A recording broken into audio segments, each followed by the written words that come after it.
Hello everyone, welcome to Vysh IAS YouTube channel and to the series of ethics. We are in the episode number 6 of ethics series and we have completed the 5 series or the 5 episodes of this series. So if you have not seen them, check out them in the playlist of Vysh IAS, that is the ethics playlist. Okay, in the last class we have completed the determinants of ethics, so we are going to start normative theories today. Before starting the video, the small announcement is if you are not a subscriber of this channel, make sure that you subscribe and like the videos if you are liking, and give your feedback in the comment section. If you are not giving the proper feedback, this series will be converted into a paid series. So considering this, let's start the video. So normative theories of ethics, this is what we are going to learn today. Normative theories deals with the human conduct on the basis of norms and standards. As we all know, ethical standards are derived from the normative theories. Main aim of normative theory is not to simply understand the human conduct but also to set some ideal standards to improve the human conduct. So, normative theories are not here only to judge the human conduct but also to improve the human conduct by setting some ethical standards. Okay. There are many theories which are proposed by many philosophers. So let's learn them. The first one is the agent theory, or a Greek philosophy, or a virtue ethics. So Greek philosophy is the first one which led to the establishment of the discipline called ethics. Okay, ethics as a discipline is introduced because of the Greek philosophies, and there are three philosophers who are included in the virtue ethics or agent theories. They are Socrates, Plateau, and Aristotle. That all of them belongs to this school. The first one which we are going to learn is the Socrates. He established ethics on the basis of critical thinking. It means that you should have certain critical thinking, you should have logic in nature, and you have rationality. There should be some reason behind your actions or your behavior. You should have the art of questioning. He has told that the unexamined life is not worth living. This is also a question previously asked in the ethics paper.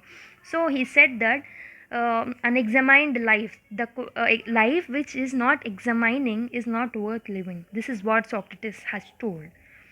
He himself started questioning the things around him, including he started questioning the practices of states and encouraged his disciples to do the same. So he started questioning the things which are around him, and he started to question the principles of state, and also encouraged the people and his disciples to question the principle of the state and whatever are being around them. Questioning should be based on the rationality and critical thinking. So questions which we are asking should not be illogical, it should not be without any reason. They should have some logic, they should have some rationality, they should have some critical thinking behind them. One should respect freedom and liberty of others. State didn't find him appropriate because he is questioning them on the principles, and he was asked to leave the state, but he didn't leave.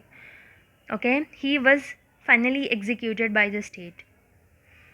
He proposed some principles of his philosophy. They are, the first one is the critical thinking. He said critical thinking is must and should for the person, and one should question whatever he sees or whatever is present around him based on the critical thinking. He said you should have the courage of conviction, and some humans should have scientific temper, and they should have liberty, equality, and freedom. And he proposed the social contract theory, and he supported the social contract theory. Relevance of his theory in the present society. His theory has lot of relevance in the present society because there are many prejudices, there are many superstitions which are still practiced in the society. Even though education is provided to the people, even though people are becoming literate as literacy rate is increasing, but also the superstitions and the prejudices are still practiced in the society, and there are many stereotypes which are anti to the critical thinking are still prevailing in the society.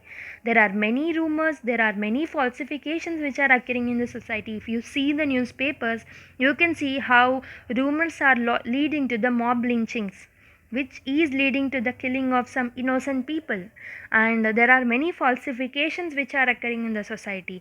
So his philosophy is still relevant today because of the practices which are occurring in the society.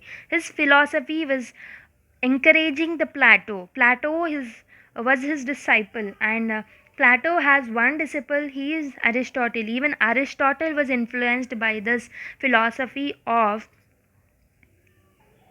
Socrates. And next one is the Plato. Plato is a disciple of the Socrates. His theory was very much similar to the Socrates, but he enhanced it. He articulated the quality of human behavior, courage, justice, and freedom. One thing which you need to remember is Socrates, Plato, and Aristotle were working on the similar lines. They are giving emphasis to means. Their emphasis is on the human behavior which will lead to the proper human action. So they are concentrating on the human character and behavior. These all three are like stressing on the human character. He articulated the human behavior, courage, justice, and freedom. Hence, he laid down the foundation for the virtue theory, which was further enhanced by Aristotle. Aristotle is the main philosopher of the Greek school of thought. He considered human nature as positive, and he called human as a political animal, social animal, and the ethical animal. What does these three terms mean? Social animals means human exist in a society where some social interactions, social relationship occurs between the people. Without these social relationships, man cannot live. So this is why he called human as a social animal. And the next one he called human as a political animal, because to live in a society one need liberty, equality, and freedom to practice in the politics, and this is in this way the democratic institutions have been emerged in today's society. And also, human is an ethical animal. He gives positive notes to human nature. Human have tendency to do good and avoid the evil. This is what he told. And in his book, Daimonia, he described happiness is the ultimate aim of the human life. And he has told um, he seeks happiness through wisdom. Like, wisdom is the ultimate source of happiness. This is what he told. And he became the end oriented person because he is seeking the happiness as the ultimate aim. He gave four principles of ideals of conduct. One is the courage, one is temperance, one is justice, and one is wisdom. So, courage is to have that willpower in you to make the decisions. Temperance is being emotionally balanced. Justice is treating equal people equally, unequal people unequally.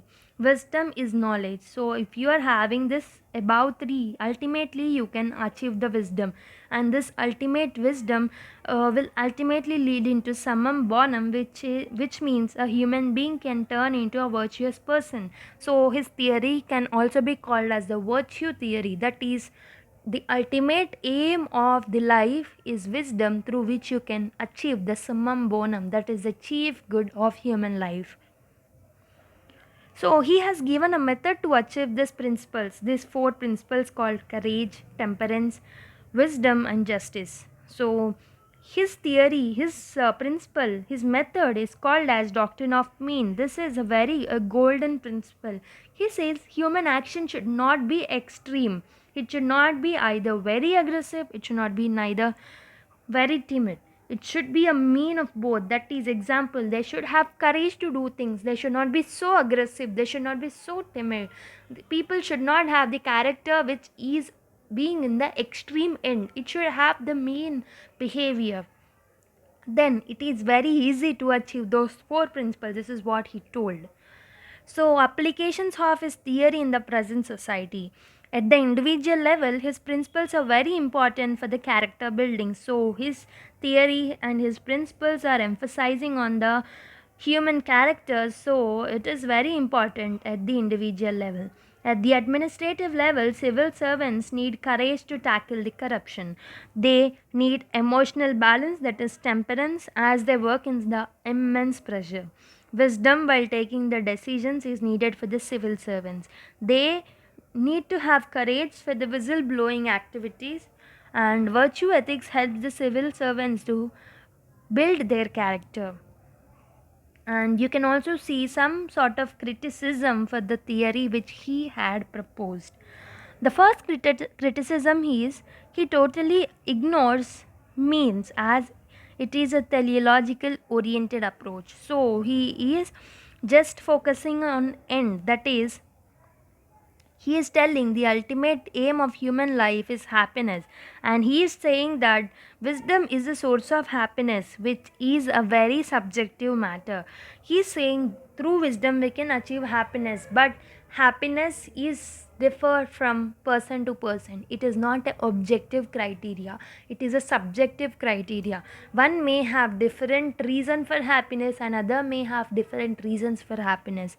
One may have different factors which can lead to happiness, other may have other factors which can lead to happiness. So we cannot decide whether wisdom will lead happiness for them or not. And the next one is his golden rule, that is, the doctrine of mean is also a subjective matter. One may have another thing with the good character, one may have the other extreme end and have a good character. So we cannot decide the doctrine of mean as a person to achieve those four principles. And character may not always determine the human action, because sometimes situations also affects the human action. So as they are focusing on the human character, it may not always lead to the good human conduct. Sometimes situation also changes the character of a person. If you are in a pressurizing situation, if you don't have any other chance to behave in a good way, you will obviously choose a bad path to achieve the good end, right? So here situations also are considered while you are performing some action, or if the behavior of your performance will be based on the situation.